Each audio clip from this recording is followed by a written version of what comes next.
کریں۔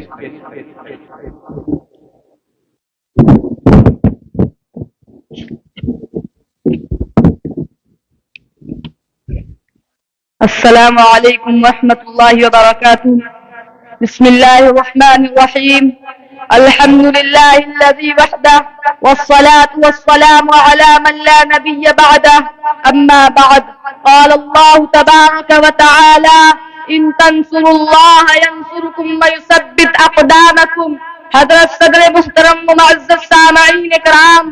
آج کے عظیم الشان تحفظ آئین کانفرنس کے موقع پر میں آپ حضرات کے سامنے آئین ہند کے تعلق سے بیان کرنے جا رہا ہوں، جو عظیم آئین ہمیں عظیم قربانیوں کے بعد ملا، جس کے لیے ہمارے اکابر و اسلاف نے مصائب و آلام کے بحر بے قرار کو عبور کیا۔ جو آئین ملک کے ہر شہری کو مساوات و برابری کا حق دیتا ہے، مذہبی آزادی جس کے بنیادی حقوق میں سے ہے، جو ہر شہری کو اپنے مذہب پر عمل کرنے کی، اپنے تہذیب و ثقافت کو اپنانے کی، اپنی تعلیم گاہوں کے قیام کی ضمانت دیتا ہے۔ محترم حضرات، وطن عزیز ہندوستان جو ہمیشہ سے امن و آشتی کا گہوارہ رہا، اخوت و محبت، عدل و مساوات، مذہبی آزادی اور رواداری کا مرکز رہا، لیکن جب اس پاک سرزمین کو انگریزی سامراج نے اپنے تسلط اور قبضے میں کرنے کے خواب کو شرمندہ تعبیر کرتے ہوئے اعلان کیا کہ اب ملک پر حکمرانی ایسٹ انڈیا کمپنی کی ہوگی، تو اس غلامی کے خلاف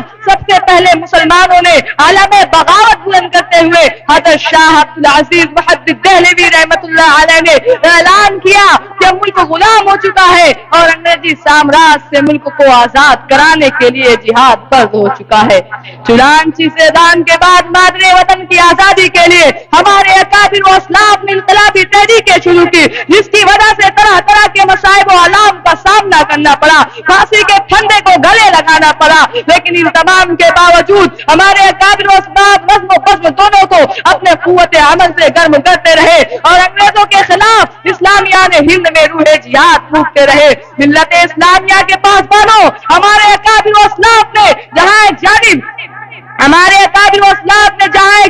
انگریزوں کی پیدا کرتا عظیم الحادی فتنے سے مقابلہ کے لیے، مشہور مشنریوں کی برپا کی ہوئی ظلمتوں کو آگے بڑھنے سے روکنے کے لیے، اس خطرناک فتنے سے بچنے کے لیے جس سے اسلامی امتیاز اور تشخص ہی نہیں بلکہ وجود خطرے میں پڑ گیا تھا۔ چنانچہ ایسے نازک وقت میں انگریزوں کے خلاف مضبوط مرکز کے قیام کے لیے دارالعلوم دیوبند کو قائم کیا، وہی دوسری جانب انگریزوں کے پنجے استبداد سے مکمل آزاد کرانے کے لیے علماء دیوبند نے ملت اسلامیہ ہند کو جمعیت العلماء ہند جیسی العزم و باحوصلہ مدبر باشعور جماعت فراہم کی، جس کے مخلص خدام اور جاباز سپوتوں نے اس نازک ترین گھڑی میں سامراجی اقتدار کو للکارتے ہوئے